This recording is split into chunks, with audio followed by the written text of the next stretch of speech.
Well, thank you so much, everyone, for joining me here this morning. Looking forward to taking this walk with you through the circuit.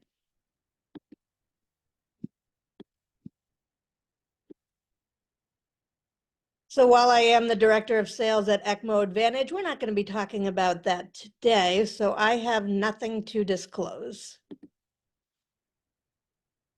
Okay, so let's take a walk through the ECMO circuit.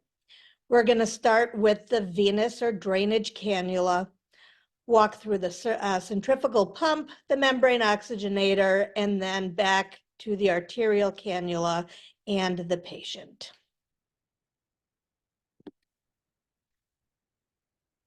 Centrifugal ECMO pumps are preload dependent and afterload sensitive. So the ability to achieve a desired flow with reasonable line pressures will depend on the characteristics of each cannula.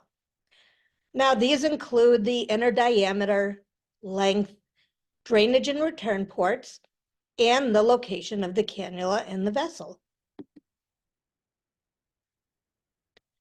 So let's start with a single site dual lumen cannula. This cannula is inserted into the right IJ, and it has drainage ports in both the SVC and the IVC with a return port directed to the tricuspid valve. Now, the drainage portion of the cannula is about 2/3, with the return being about 1/3. So how do we decide which size cannula for our patients? Well, there are different methods that different institutions use to calculate goal ECMO flows for a patient. Once they calculate them, then they can decide which cannula to use based on those calculations. Now, for our adult ECMO patients, we're typically looking for a goal flow of about 60 to 80 cc's per kilo, or BSA, the body surface area, times a cardiac index of anywhere between generally 2.2 and 2.4 for adults. Now, for the venous cannula, we're looking for what we refer to as a pressure drop of about 40 to 50. For the arterial cannula, we're looking for a pressure drop of about 100 to 150. What do I mean by a pressure drop? Well, it refers to the pressure generated from the blood entering the cannula to when the blood exits the cannula, which at times can get confusing with the pressures in the system itself. But we are specifically talking about pressure drop in relation to the flow going into the cannula and exiting. So let's say I calculate a BSA for a patient that my team is looking to put on ECMO.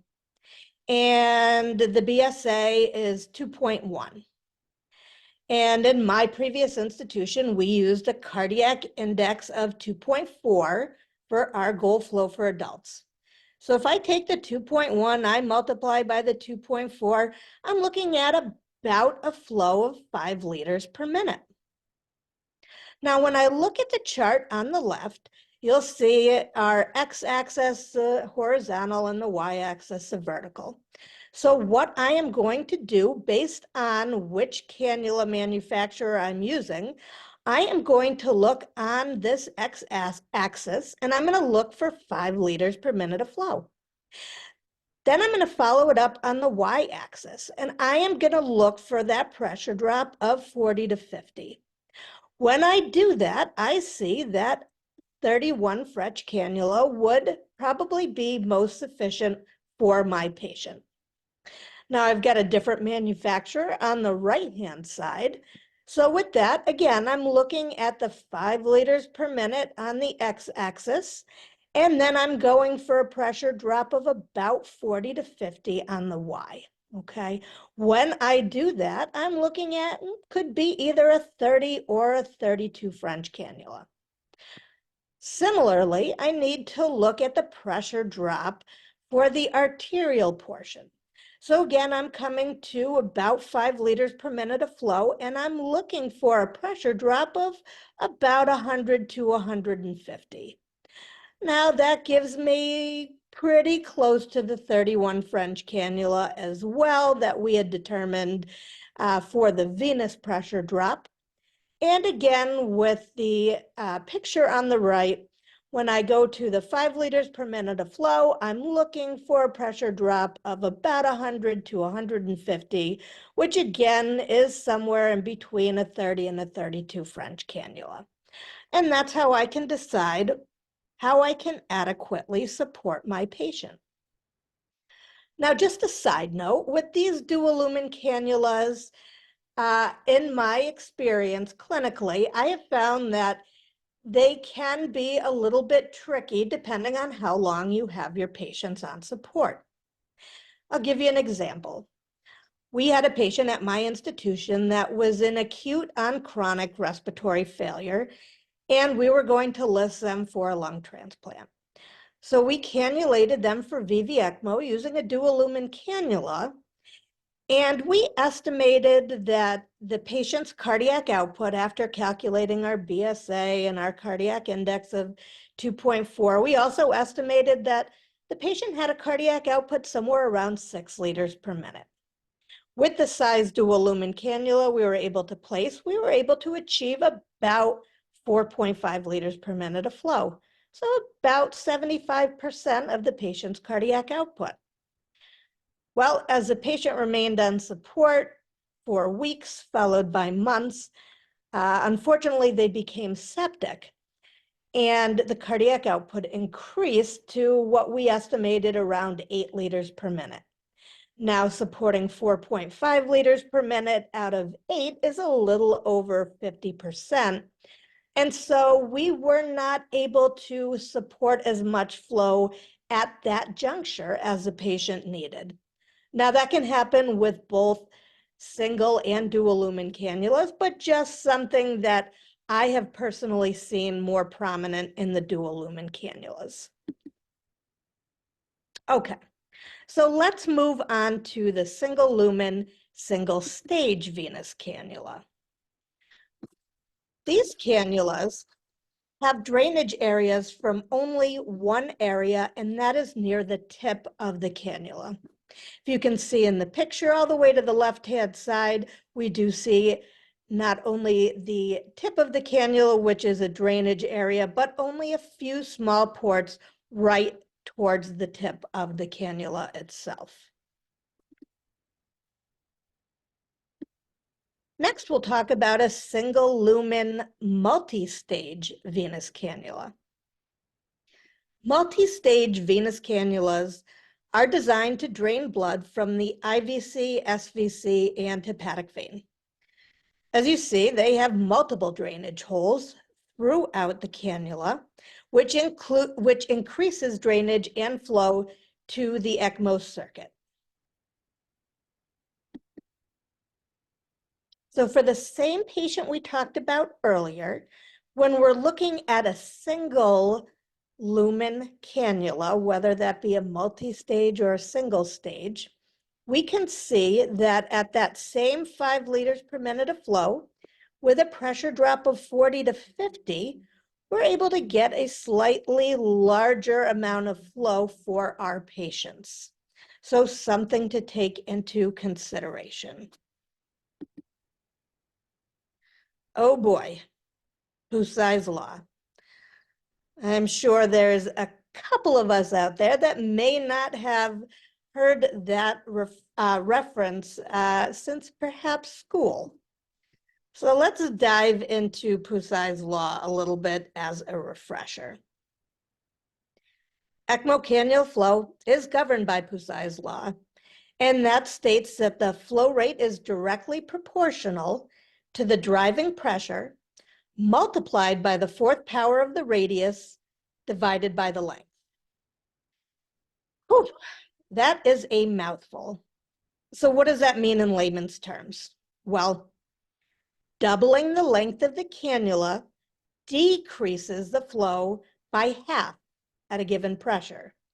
However, Doubling the inner diameter increases the flow 16 times. Takeaway, the shorter the cannula, the larger the diameter, the more flow.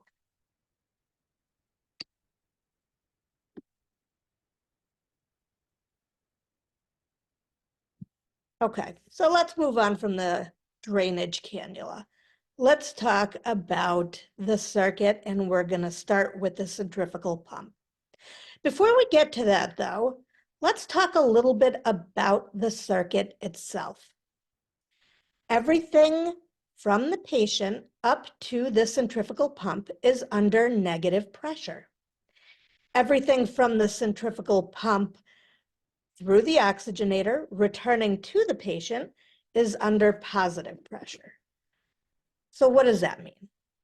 Well, if we had a stopcock that was before the centrifugal pump, and for some reason that was open to atmospheric pressure, we are going to entrain air.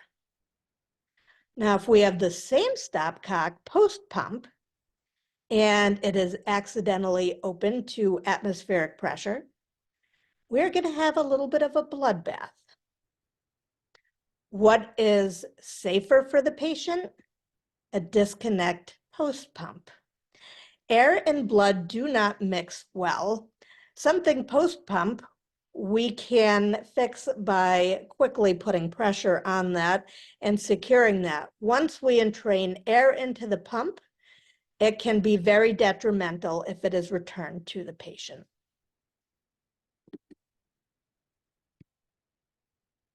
Okay, this now brings us to ECMO physiology. So let's break this down into extracorporeal output, preload, and afterload. Now, the number one limiting factor to blood flow through the ECMO circuit is the diameter of the venous cannula. The larger the cannula, more blood can be drained into the circuit. Remember Pusai. Resistance to blood flow increases directly with cannula length and inversely with the cannula diameter. Additionally, if there's not enough intravascular volume, the vessel will collapse onto the drainage cannula, and that'll cause a cessation in flow.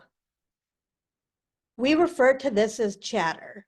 So line tugging, jerking, okay, and increasing negative pressure.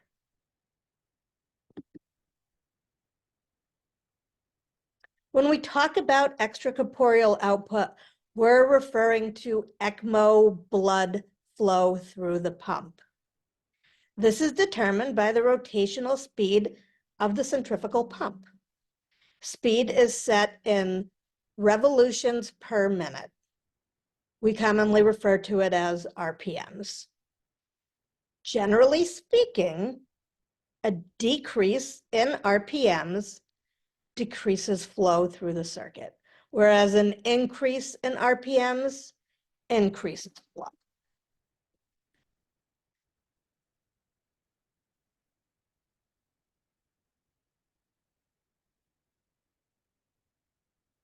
Here are a couple of pictures of some of the centrifugal pumps that are currently on the market.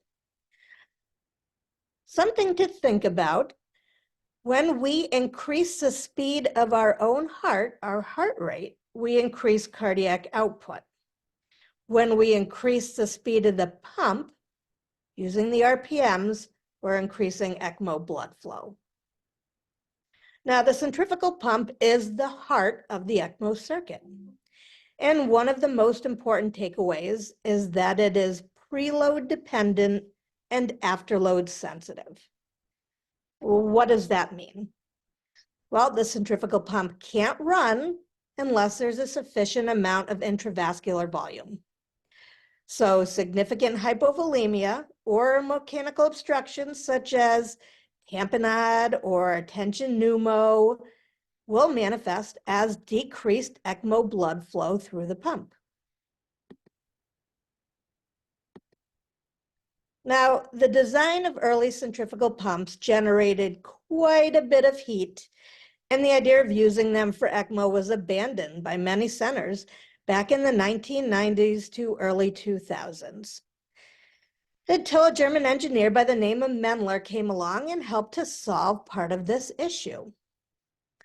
He concluded that by putting a hole in the center of the impeller, you could decrease heat generation and stagnation of blood, thereby decreasing hemolysis.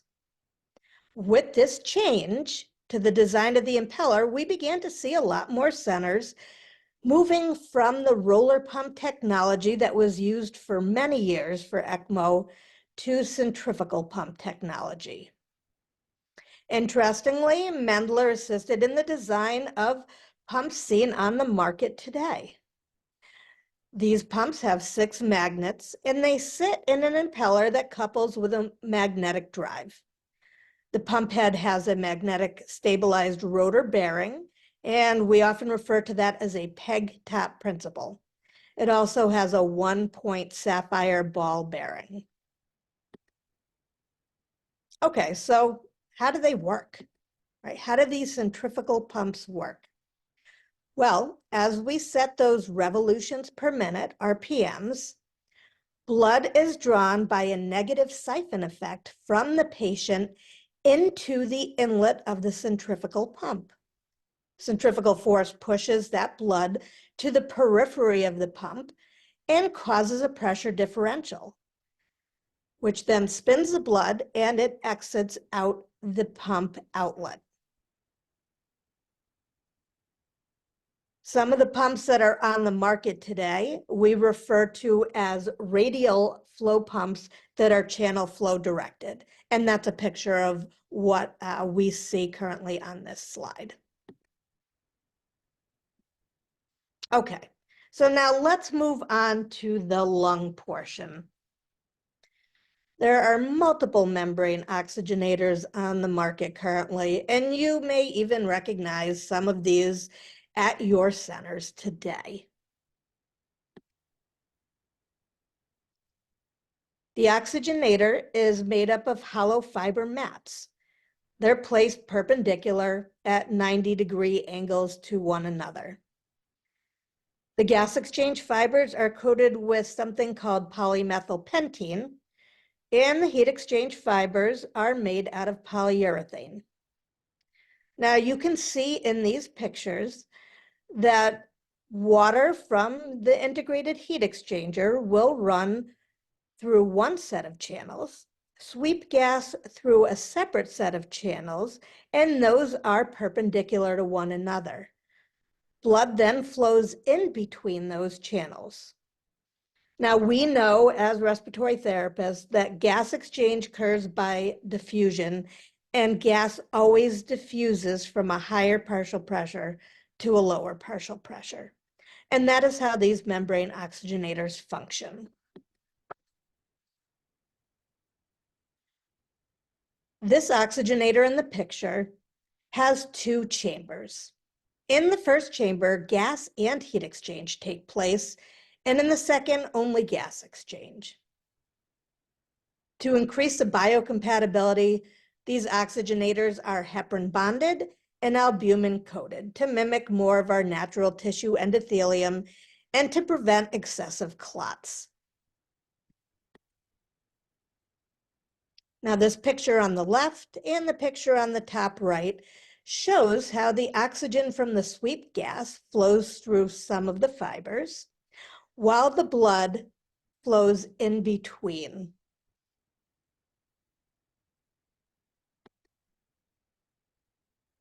Okay, one of my favorite topics about ECMO membrane oxygenators is rated flow. And it's really important to understand this concept when you are managing your patients on ECMO. So what is rated flow? Well, it's the amount of normal venous blood that can be raised from about 60 to 70% to 95% saturation in a given time period. In other words, as long as the ECMO blood flow is within the rated flow of the membrane oxygenator and the venous saturation coming into the oxygenator from the patient is between about 60 to 70% with a normal hemoglobin, then the blood that's coming out of the oxygenator going back to the patient should be fully saturated at 95%. Okay, so what does all this mean in clinical practice? When we're looking at the picture on the top, we see that the patient has an SVO2 of 65%. Now, we know an SVO2 is the amount of oxygenated blood coming back to the patient, to the right ventricle, after the tissues take up what they need. And that's within range of what we're looking for, 65%. Patient has a normal hemoglobin, and the pump flow is 6 liters per minute. Now, each manufacturer will have a rated flow, so they'll have a minimum flow and a maximum flow, and most on the market have a minimum blood flow of about 0.5 liter to 1 liter, and a maximum blood flow for effectiveness at 7 liters per minute. So, okay, I've got a normal SVO2, I've got a decent hemoglobin, my flow is appropriate, so all of the blood coming out of the oxygenator is fully saturated. Now, how is that measured?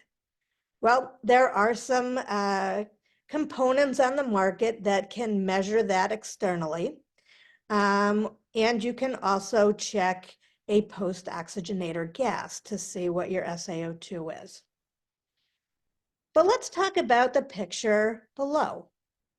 Now, here's a patient with an SVO2 of 50%. Hemoglobin's still stable and the flow is appropriate. Interesting, though, that we see the blood coming out of the oxygenator not fully saturated at that 95%, but rather at an 86%. So let's talk about that a little bit further. I remember when I was at my center and we put on our first COVID ECMO patient in March of 2020. And at the time, I'm sure as you remember, it took forever to don and doff, and we had to take temperatures, and they were likely in a negative pressure room that had an anteroom in it as well. And it was decided by our team that we were going to limit the people in the room, and then we were going to have people as resources outside of the room, because you can't quickly go from inside that room to outside if you need additional supplies. So I had 2 of my ECMO specialists, the cannulating physician, and the bedside nurse in the room. They get the patient on support, no issues at all. And then I hear in my headphones, because I am outside the double doors, through the speaker, "Jolene, you need to prime up another circuit. This one isn't working." I said, "Well, what do you mean it's not working?" And we did have a device that externally measured the post-oxygenator saturation. And they said, well, it's reading a post-oxygenator sat of 84%. Now I said, well, I can see through double doors that the blood coming into the ECMO oxygenator is nearly black. That leads me to believe that the SVO2 is definitely less than 60%.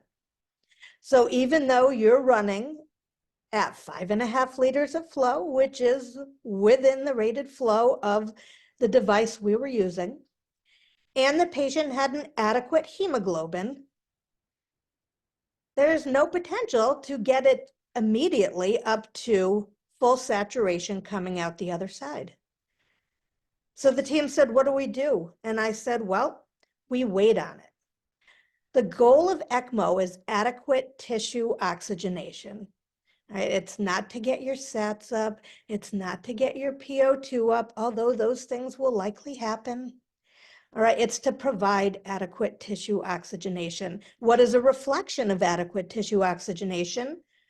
Well, the amount of oxygen in the blood returning to the right heart after the tissues take up what they need, right? So at a low SVO2, no matter how hard the oxygenator works, it's not going to have fully oxygenated blood come out the other end. So they said, well, what do we do? And I said, well, we wait on it. We let the oxygenator do what it's supposed to do. Let the machine provide adequate tissue oxygenation, and that should increase because I can prime up another circuit and we can change it out. And then in half an hour, when the results are the same, I can prime up another system and we can change that out, right? Remember the goal of ECMO is adequate tissue oxygenation. So sure enough, we sat on it. And over the course of the shift, we saw that go from 84% to 86, 88, 90, 92. And when I left that evening to go home, it was at 94%. Okay, so something to keep in mind. I liken it to living in the Northeast and having an window air conditioning unit in the summer. Let's say it's 100 degrees outside and I have one window AC unit for my apartment. I leave to go to work for my 12-hour shift and I turn off the AC. I come home about 13 hours later and it's still about 100 degrees outside. So it's about maybe 105 inside my apartment. I set the air conditioner to 60 degrees. Is it going to be 60 degrees in my apartment in 5 minutes? 10 minutes? Maybe not even an hour, right? I got to give it time to work and adjust. So just something to keep in the back of your mind. All right, so we talked a little bit about oxygenation and how that occurs in the membrane oxygenator. Let's talk a little bit about CO2 transfer. So the amount of CO2 transfer across a membrane oxygenator is a little bit different than oxygenator, blood flow, and oxygenation. The major determinant of CO2 elimination across a membrane lung is more dependent on the total surface area of the oxygenator and the flow of the sweep gas. Now, for most of our adults, the oxygenators are about 1.8 meters squared for the total surface area of the membrane lung. Now, sweep flow is an oxygen flow meter with a blender attached. That's essentially what it is. The higher the liter flow, the more CO2 will be removed as blood flows through the membrane lung. And the blender can deliver generally right between 21% and 100%. We don't refer to it as FiO2, right? It's not inspired. We refer to it as FSO2, the fraction of sweep oxygen. Now, depending on what type of blender system you're using, you might be able to achieve up to 11 liters per minute of flow, or even up to 15 liters per minute of flow. Now, most of the oxygenators on the market are rated up to 14 liters per minute of flow, so typically either will work okay.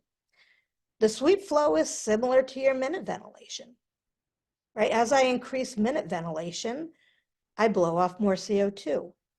As I increase my sweep gas, more CO2 is cleared through the membrane oxygenator.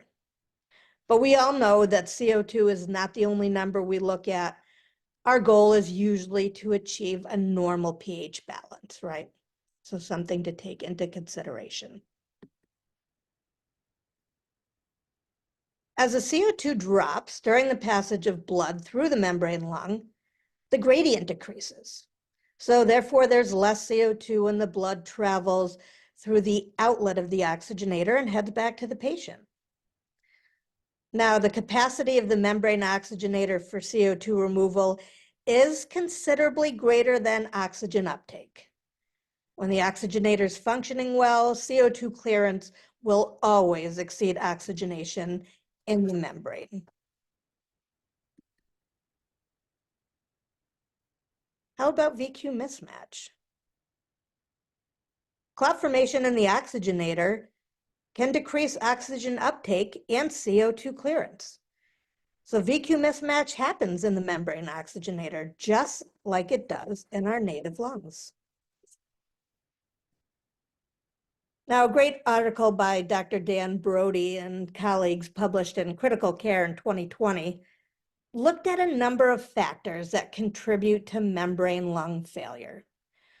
And pretty much what they determined that based on the pathophysiology of the oxygenator itself, change out may be required for one of three reasons.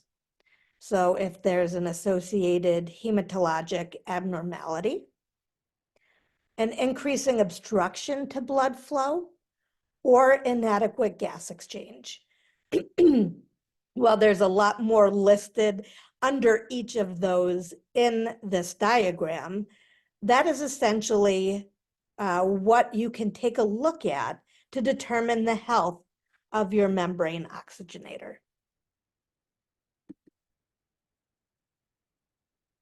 Well, what about the ventilator, right? Well, in an article in Respiratory Care Journal that was published in June of last year, entitled Mechanical Ventilation During ECMO Best Practices, the authors referred to the Caesar and Eolia trials, which were VV-ECMO for patients in ARDS, and also recommendations from ELSA, which is the Extracorporeal Life Support Organization. They are essentially the overarching team that oversees ECMO globally on best practices. So they're similar to the AARC is for us in the United States for respiratory therapists, but for the ECMO community globally. Now you can see there are some different recommendations. And as my previous ECMO coordinator would say, there is more than one way to make a turkey sandwich, right? So there are multiple ways that you can look at how best to optimize your patient on the ventilator. Some things to take into consideration, though: limiting plateau pressure, right? Minimizing attalec trauma, so having adequate PEEP. Decreasing the FiO2 on the vent to 30 to 50% to minimize the oxygen toxicity. Maintaining lower respiratory rates to promote that lung rest, while allowing the membrane lung to achieve most, if not all, of the patient's gas exchange during that initial phase until the lungs start to recover. So there's multiple ways that you can approach this, and there's no best practice currently at this time. What I would recommend, though, and I know some centers will take a number such as 10, 10, and 10. 10 of pressure control, 10 of PEEP, a rate of 10, which is fine. I would encourage you, though, if you have a patient and you have determined their best PEEP by either a decremental PEEP trial or an optimal PEEP study, that you keep that similar for your patient once they go on ECMO, because you don't want to increase that attalec trauma by just going down to a set ventilator settings that is not individualized for your patients. What about recruitment maneuvers? This was a topic that I found my team needing to address when I was coordinator. So when you have a patient in ARDS on VV-ECMO and you have tidal volumes, even if they're on 10 of pressure control, 10 of PEEP, and a rate of 10, if you have tidal volumes at a total of 40 cc's, there's not a lot to recruit. So we did some studies, and I worked with a multidisciplinary team to determine when would be the optimal time to start considering a recruitment maneuver. And what we personally found that worked well for our patients is waiting until they had at least tidal volumes of 2 cc's per kilo ideal body weight on the ventilator on their resting ECMO vent settings. From there, we went through our decremental or optimal PEEP study.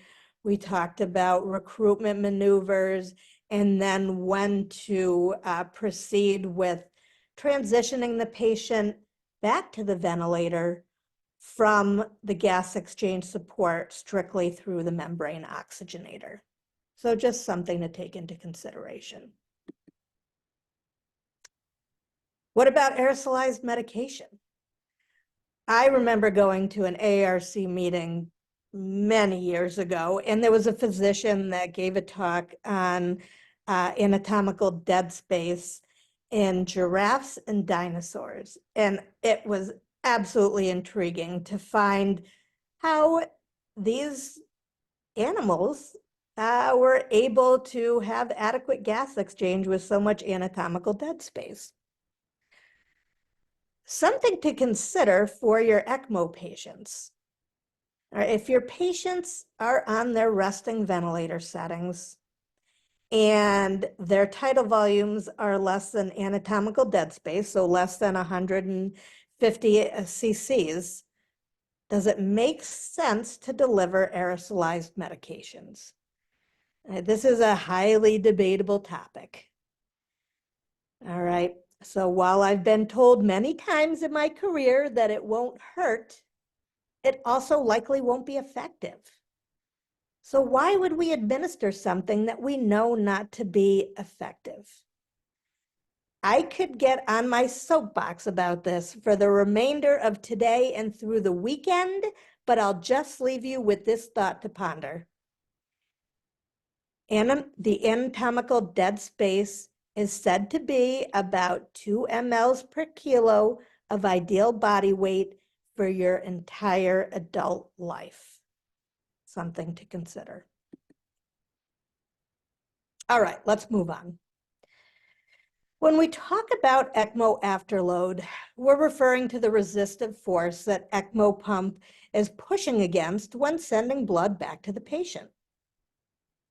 Centrifugal pumps are afterload sensitive, and that means that any obstructions after the pump, such as a clot or a kink, or the patient's excessive systemic vascular resistance or increasing mean arterial pressure on VA ECMO, can all be seen as afterload to the ECMO circuit. And here's kind of what it looks like. Okay, when we say afterload sensitive, we mean that flow can always be generated and is only limited by the maximum speed of the pump or the maximum pressure of the circuit components. And it also factors in where the return cannula is placed, right? On VV ECMO, the return cannula is placed in a central vein. There's lower pressure there, less afterload. In VA ECMO, the return cannula is placed in a central artery, right? Higher pressure, increased afterload. Those are all going to affect your flows. The main factor that affects laminar flow and afterload for the arterial cannula is again the diameter or size and French of the cannula. If I'm drinking a beverage out of a cocktail straw versus a bubble tea straw, I'm going to get more flow from the bubble tea straw, right? Similarly, the increased diameter for an arterial cannula is going to allow more flow and less afterload as the blood returns to the patient. The next is cannula length. The longer the return cannula or the longer the tubing length of the circuit, the more resistance, the more afterload you're going to see. Now, the third factor is viscosity. We know that the more viscous a fluid is, it's going to be harder to flow, right? More resistance. This, though, doesn't really impact what we do, as the viscosity of blood in our circuit will remain the same. So to sum it up, preload and flow are directly related at a set RPM, whereas afterload and flow are indirectly related at a set RPM. All right, so let's put this all together. All right. Here's the information that can be seen on different ECMO consoles that are on the market. Number one is flow. Flow is generated by turning up the RPMs, which is number two. Number three, that's the pre-centrifugal pump pressure. So that negative pressure, the venous pressure. This pressure is more negative the less preload the patient has, or the smaller the inner diameter of the venous cannula, or any obstructions between the patient and the pump. So think clots, kinks, things like that. Number four is the pressure after the oxygenator headed back to the patient. And we often refer to this as post-membrane or post-oxygenator pressure. Number five is the pressure between the pump and the oxygenator, often referred to as the pre-membrane or pre-oxygenator pressure. Number six is the temperature of the blood headed back to the patient. Number seven is the pre-membrane pressure minus the post-membrane pressure. We refer to this as the delta P.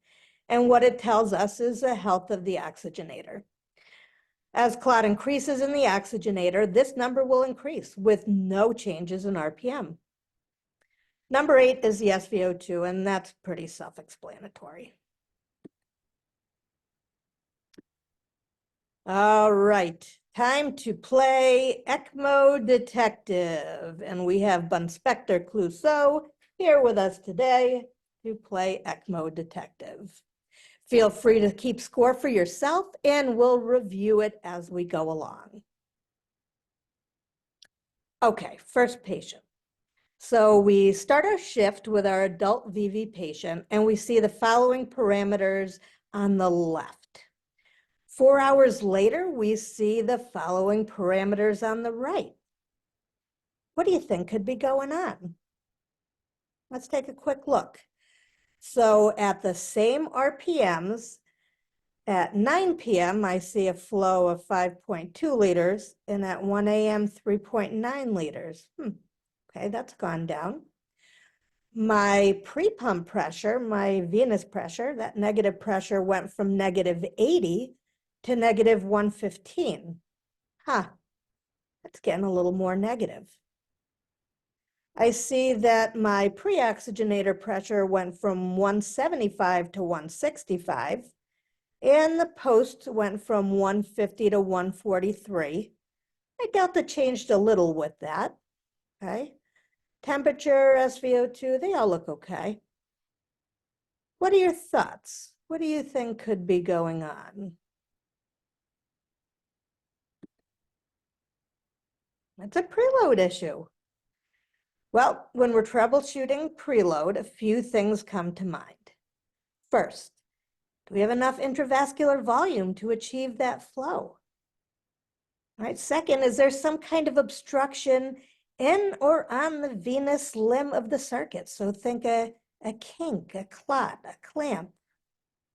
Something that we may or may not be able to visualize without X-ray or echo is a kink, a clot, or an obstruction in the venous cannula itself.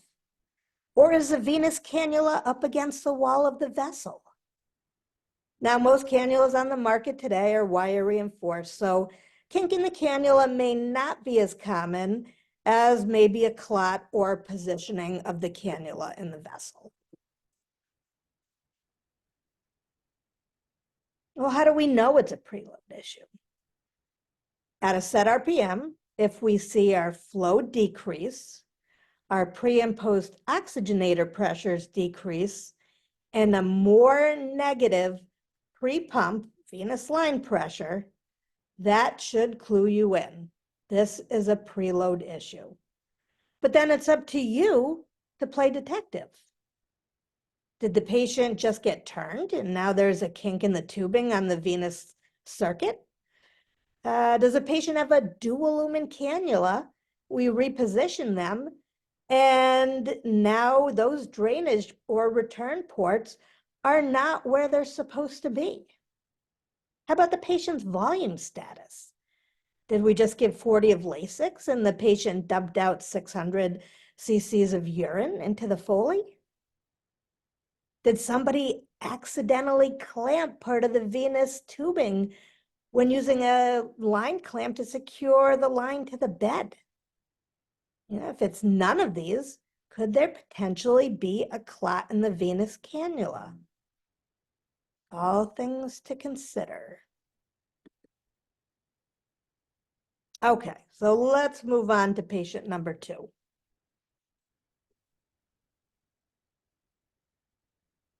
We're doing our Q2 check. And we notice there's a difference in charting our 10 o'clock numbers from our 8 o'clock numbers. What do we think could be going on? Let's take a look.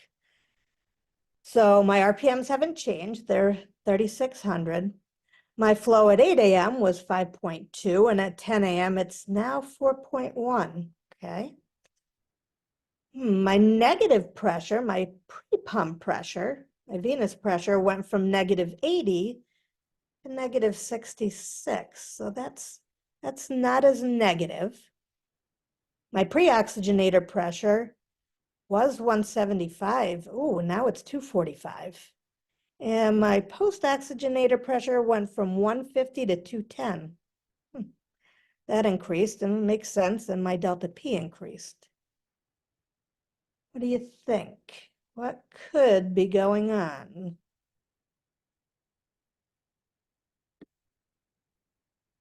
It's an afterload issue. Well, how do we know it's an afterload issue?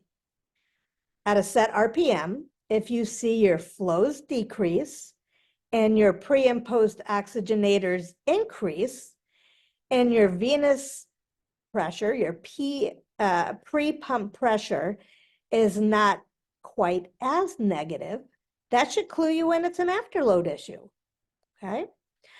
Well, then it's up to you to play detective again. Was the patient repositioned? And now the tip of the arterial cannula is up against the wall of the vessel. If we're on VA, how is a patient's native cardiac output? Has their mean arterial pressure increased or the pulse pressure increased? Did someone accidentally clamp part of the arterial circuit when securing the line to the bed? Right? If it's none of these, could there be potentially a clot in the arterial cannula? Well, you can be the detective, make recommendations to your team, right? Troubleshoot.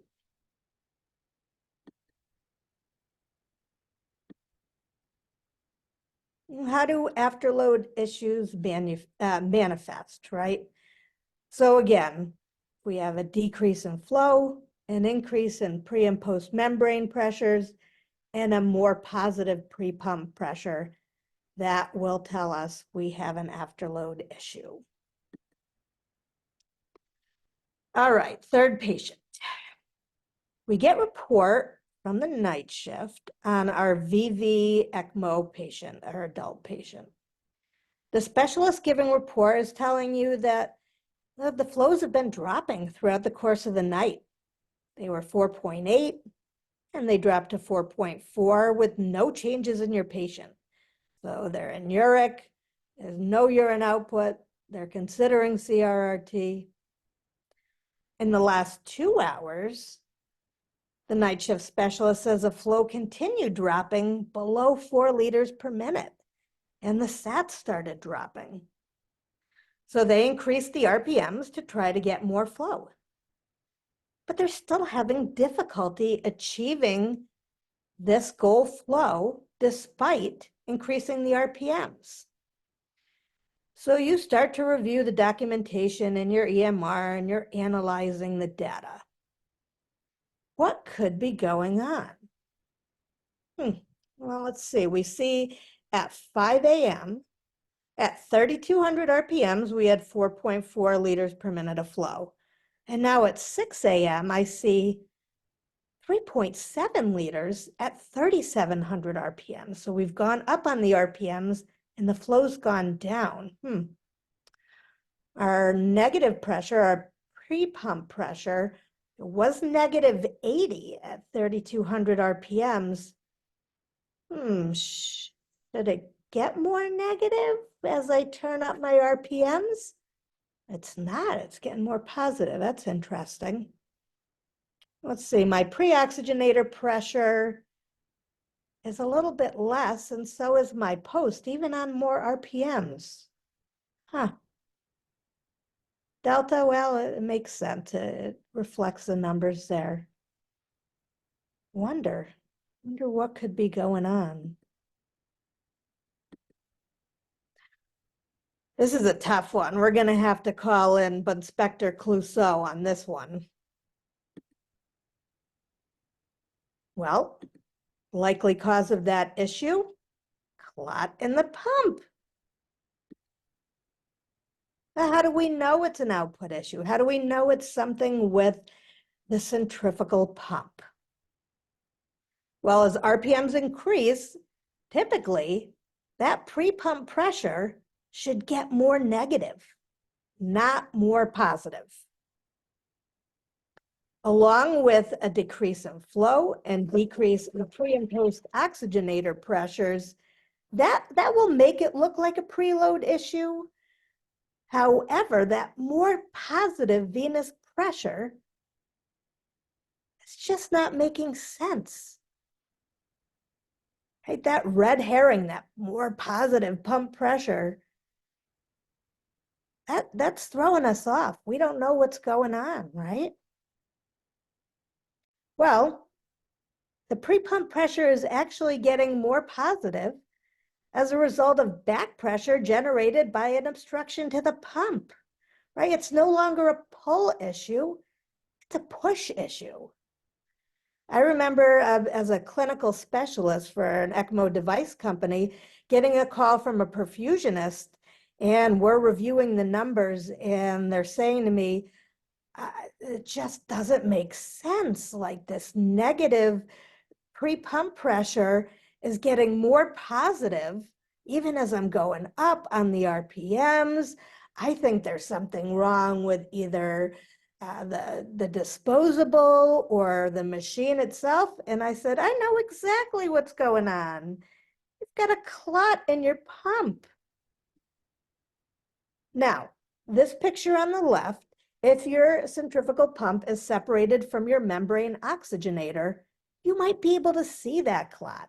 If you can see that half moon that's white underneath the blood in this picture, that's a huge clot that was forming in a centrifugal pump head.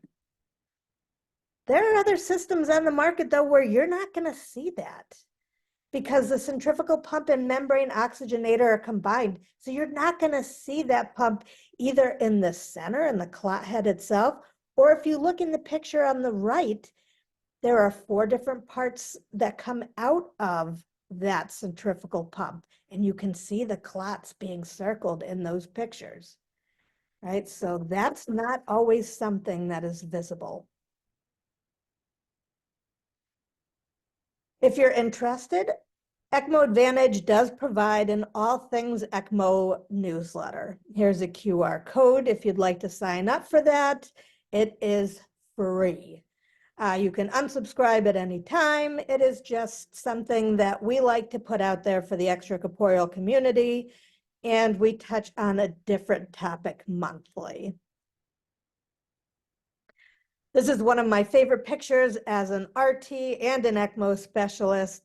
When we hear there's air in the circuit. As an RT, I'm going, yeah, the patient is breathing on their own. In the second one, as an ECMO specialist, I'm going, no, there's air in the circuit.